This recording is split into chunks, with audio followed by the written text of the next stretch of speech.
Joining us now in the studios, Christopher Greene. He's a law professor at the University of Mississippi, Ole Miss. Christopher, thanks for coming on, sir. Professor, good to see you.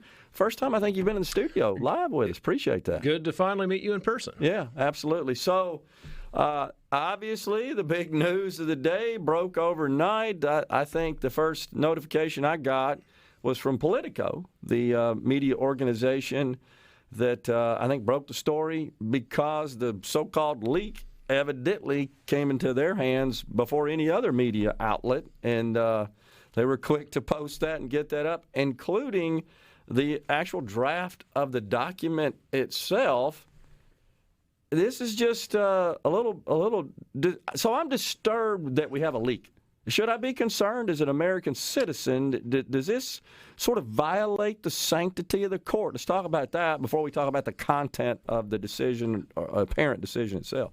Yeah, it is pretty stunning. I mean, anything like this has ever happened before the court. There have been people have told. So of course, the clerks and all the employees of the court agree to hold confidences forever, and there's been. In the 1979, the book The Brethren tells all these stories, and the justices were horrified that all their clerks had told all these stories, including stories, by the way, about how Roe v. Wade itself was made. Certain later, there have been, in 2004, there was a story about the behind-the-scenes stuff about Bush v. Gore, and then there was, right about a week after the big ACA case in 2012, there were some stories. But to actually having leaks happen in real time during the deliberation is really kind of flabbergasting. Yeah. So help us out with the timeline.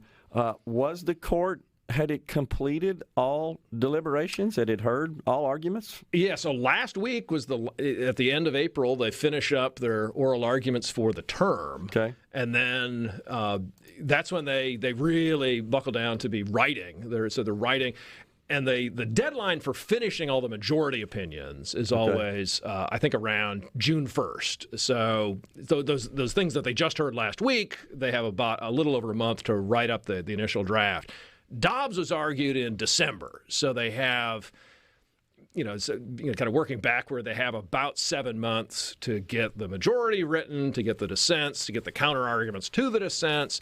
So the date that's listed on this, February 10th, is about right. That fits with what you'd be doing in terms of the December argument, putting together the majority, and then a case like this, you're going to want to give the dissents as much time as you can to let them roll out their disagreements and then the counter arguments. Yeah. So they, it's not clear why it's getting released now. If it was dated February 10th, somebody had this February 10th. It does. I should say it does seem authentic. It gives every indication of being. I mean, the writing style fits what we've seen from Alito before.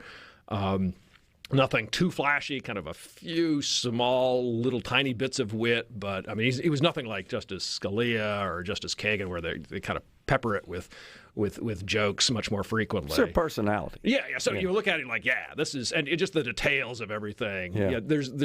It would be inconceivable that somebody could fake all this. So.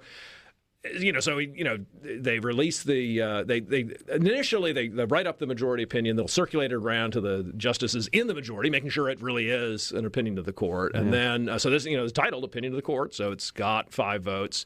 Politico, they've been reporting that it does have only 5 votes, that Chief Justice Roberts, which is not a surprise from the December oral argument, but the 5-1-3 breakdown in the justices seems, according to the reporting, to be still how they break down.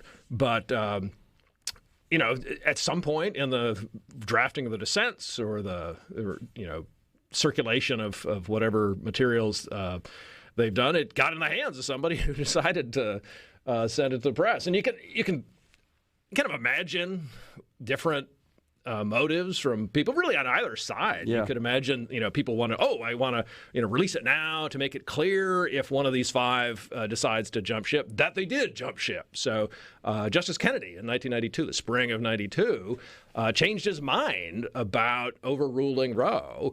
very, very late in the game. It was, I think, around this point in the spring, late April or May, and there's a bunch of, I'm sure, a bunch of draft opinions that I'm not sure if we have seen those, but now we get to see this this early version of things, and of course, as soon when the final thing comes out, the first thing everybody's going to do is take a look to see which paragraphs are changed and where the new stuff is. And just got, pardon me for interrupting, just got a notification from the Wall Street Journal that Chief Justice John Roberts condemned the leak, but did confirm that it is authentic. Oh my word! 6 minutes ago. I guess if it were a fake, they would want people to know that. But confirming the authenticity—that's really he did quite say something. He did say it was not necessarily the final resolution in the case. Yeah. It's and he said this was a singular, and I'm quoting, this was a singular and egregious breach of trust. Yeah, that's pretty clear. I think no question about that. Yeah. And he, of the justices, clearly is the one who would be most upset because he's the chief. He's supposed to under his watch. Yeah, and he's not literally watching everything that every single employee is doing, but it really is. I would have to think, if they find out who did this, just absolute career suicide for whoever it is. And that makes you wonder, like, well, is somebody about to retire anyway or something? It couldn't possibly. Inconceivable that it could be a justice. Think this is Breyer. I mean that makes no sense at all. But people's emotions run hot, and I don't know who could possibly have done that. Well, of course, the left, the pro-choice folks, are hailing the leaker as a hero. I mean, there's no surprise there. I did catch a speech on the Senate floor from Leader Mitch McConnell, and he, of course, went into a diatribe condemning the leak and so forth. Of course, now the Democrats, we talked about this, Professor, before you came on the air, that numerous high-profile Democrats are calling for an end of the filibuster immediately to codify. No surprise there, to codify and get this into law. But explain, just to make sure we understand, what exactly is the crux of the case? Because I think that there's a perception that it's about whether or not abortion it should be legal, but really, best I can tell, Professor, it's about is abortion a constitutional right, and at the federal level, or is this something that should be determined at the state level? And I guess even then it has to comply with federal law. Can't overrule federal law in that respect. Right. So the decision does not itself make abortion illegal. Right. So the Supreme Court, there's several passages in the draft opinion where Alito says, hey, you've got these moral arguments. There are serious moral arguments on both sides of the issues. You can make those in the democratic process. They talked about the percentage of women in Mississippi, and they're a majority of the electoral the voters in the state, and they're I think 55% of the people who vote in the presidential election. So if you have these arguments, if you think women are far better off with abortion rights, you can make those to your elected representatives. So one issue is that it doesn't itself make abortion illegal. There are, I think, 21 states with laws that they've passed, of course, democratically through the representatives that take effect upon this happening. Yes. So there are some laws that have this as a trigger, and of course, it's the stakes are suddenly higher. People can go to those people who pass those and try to get them overruled. If the federal government decided to try to pass a law, okay, so saying, we should change the filibuster rules, or try to elect more Democrats and pass something next term. One question you'd have, you have two big questions. One would be, is there enough of a close relationship to commerce that you could do something like this under Article 1, Section 8, Clause 3, the commerce power?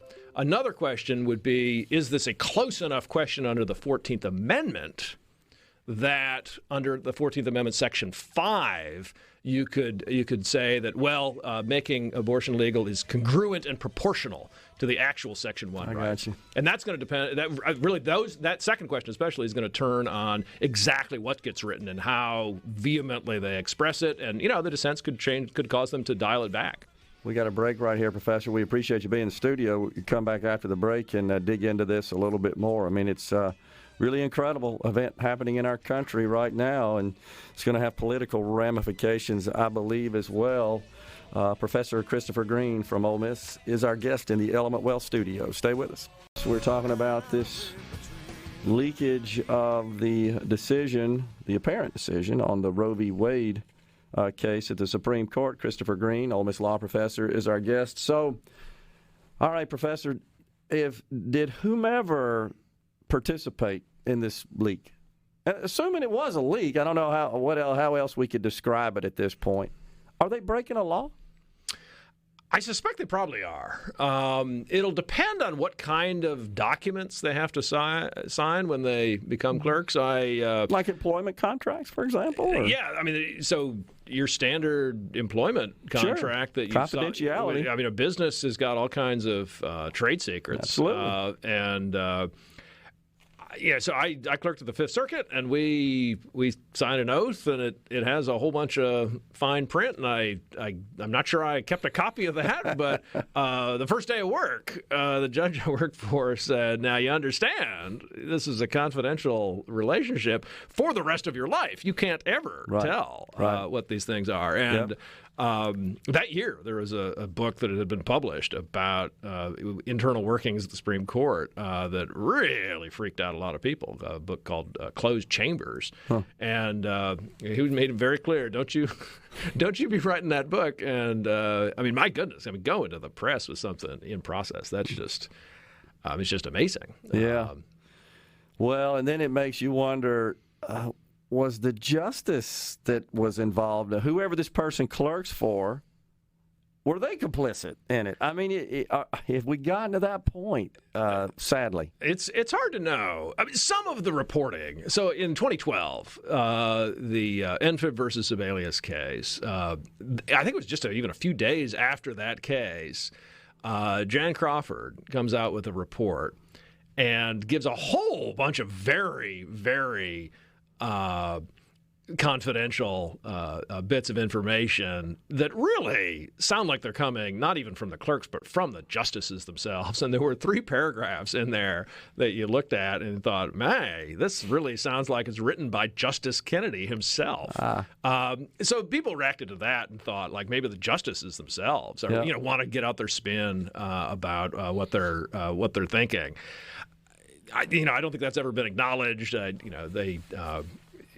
Everybody, says they're horribly embarrassed at that kind of thing. But of course, that's just really small potato. I mean, just saying, here's the timeline of when decisions got made, and I tried to persuade the chief to come along. That kind of stuff.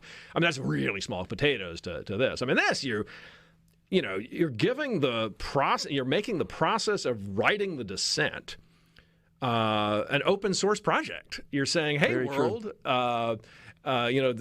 Justice Kagan and Justice Sotomayor and Justice Breyer and, to some extent, Chief Justice Roberts, they're going to be responding to this. But hey, world, you can have your have your try at writing a response. So you're gonna get these. We were saying earlier, these kind of Twitter amicus briefs where people say, well, I'm going to find problems with this footnote or now there's one footnote that I kind of liked about the Privileges or Immunities Clause. Nice to see Alito saying moving from substantive due process to the Privileges or Immunities Clause is something they would at least think about doing. Yeah. 12 years ago, he wrote the opinion in McDonald really poo-pooing that idea. But that is at least something that he's kept in his head, that Justice Thomas and Justice Gorsuch and maybe Justice Barrett is possibly interested in that as well.